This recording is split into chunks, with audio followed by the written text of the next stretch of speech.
We are back on Radio Row, and a very pleasant surprise as we're walking around. I mean, Zach over here is like, nobody loves Philly football players more than Zach. And you got the Syracuse connection. We got Zaire Franklin. And it's a Z as well. It's like the three and things. And a Z. Yeah. Walter Payton Man of the Year nominee. How are you? I'm good, man. How you guys doing today? We're doing very well. Let's talk Philly football, because that's what Zach wants to do. You want to start with your top 5 question? Yeah. So I've been brainstorming top 5 Philly players in the NFL. What's your ranking? In your mind, are you doing current or? Yeah, let's do active players. So active players. And it has to be their NFL performance. So it can't like for instance, if we were doing this a few years ago, Sharif Lloyd was outstanding in high school, I love Sharif, but didn't have the same NFL career. He did. Right? He had an injury and that just knocked it off. But fair enough. I'm with you though. Thank you for protecting him. That's good. No, for sure. So not in any order, because I got to think about what I got to go Pitts. Yes. For sure. And in your mind, are you sticking to just the city? Yes, Philadelphia. You have to be in Philadelphia. I have to know that you're from Philly. You went to high school at LaSalle, though. That's not in Philly per se. But I'm from North Philly. Okay, fair enough. So it's where you're from as opposed to where you go to high school. Yeah, because Pitts is from Philly, but he went to Archbishop Wood, which is in Warminster. Yeah, exactly. So I would say I feel like I need to step back so you guys can have this conversation. Pitts, probably DeAndre Swift for sure. Philly boys. Want me to give you some? Yourself? Christian Barmore? Oh, I love Barrymore. Yeah. Shout out to Christian for sure. How I'm blanking on. I know Nunu's from Philly. I feel like I'm missing somebody. I just saw DJ Moore come through. Oh yeah, for sure, DJ Moore. Moore. For sure, DJ Moore. Okay. I don't know why I'm blanking like this on Philly guys though. I'm always sharp on. Obviously we got one coming in, and Marvin Harrison. Yes. I asked Swift this yesterday. Who is, when you were in high school, who was the best guy you played against? The best guy that I played against in high school? I'm gonna be honest. It probably was his teammate Olamide Zaccheaus. Yes. We played him in a championship game. He took a punt back, a rushing touchdown, and a receiving touchdown.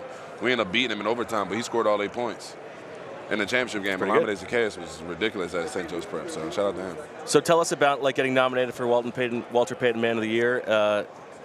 How much pride do you take in getting that kind of recognition? Man, it just means a lot. Obviously just thankful, that I was able to be in this position, but, it's really just a combination of a lot of hard work, a lot of work that I've done in Philly, Indianapolis, just trying to help out the kids and give them opportunities that I didn't have. And you got your own podcast as well? Oh, yeah. Shout out to the Trenches, for sure. Trenches podcast, partner with Joe Button and JBP. Okay. We got our thing going on. New episode dropping on Friday with T.Y. It's going to be a little spicy. It's going to ruffle the feathers of a lot of Colts fans out there. Okay. That's a good tease right there. Yeah, that's a great tease. The problem is, you got football players starting their own podcast is so great because it's giving the real perspective, right? That you wouldn't get from our side. But you guys are way better at podcasting than we are at playing football. It's not Speak fair. for yourself, yeah.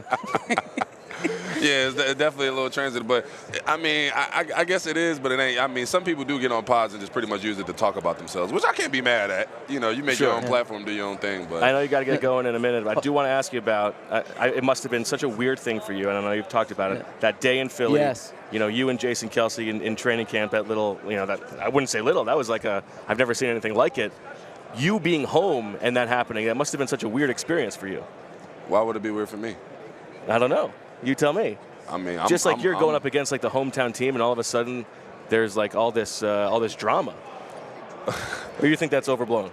Nah, I'm gonna just say I'm glad my brothers wasn't there because they probably would have jumped the fence. they had just so happily missed it, but I was comfortable. I've been playing in Philly my whole life, so he just renting, I own it. So I like that. I like that. Yeah. I appreciate it because we're at every training camp practice, and you made it interesting for us, right? Like how many times do we need to see 7-on-7s? You spiced it up, right? I love joint practice. I got to stop, man. I get in a huge fight every year. One of my best friends told me, they said every year I get in a huge fight, I have a great year though. So he said, whoever we join practice with, watch this year, out, whoever you're playing next year now. Sideline clearing ball. No, so real quick, Kerry Williams, when he used to play for the Eagles, he got in a fight with the Patriots before practice, and the cool thing for him was he got to get kicked out of practice, so he didn't have to do the practice. It was a hot day, and it's like a veteran trick. If you want the day off, get in a fight early in practice. Well, no, yes and no.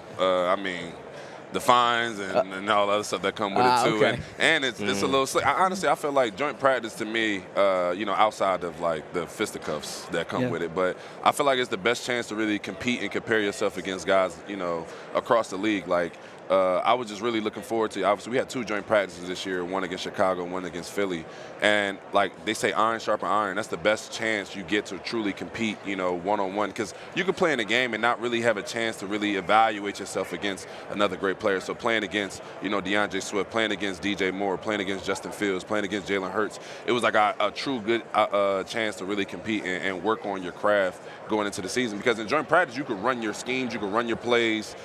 Because that film's not going anywhere. When you're playing these preseason games, y'all playing cover 1, cover 2, cover 3. Y'all ain't doing nothing special. It's actually harder to play in preseason games because they take all your checks and everything that you actually practice out. You actually playing a defense that you never played. That's interesting. in a preseason game. So I appreciate joint practices a lot. I think it's honestly the best chance to get better. And last thing before you go, Shane Steichen, Eagles fans very familiar with him. We're happy with Shane moving forward. Good guy. Yeah. No, Shane's the man. I know Philly fans is hating. I know they miss him. But he's ours now. One quick 10-second question. You're back in Philly for 24 hours. Where are you eating? Ooh, I just went to Budokan. Oh, my God. You ever been to Budokan? Yes. Oh, my God. That calamari salad.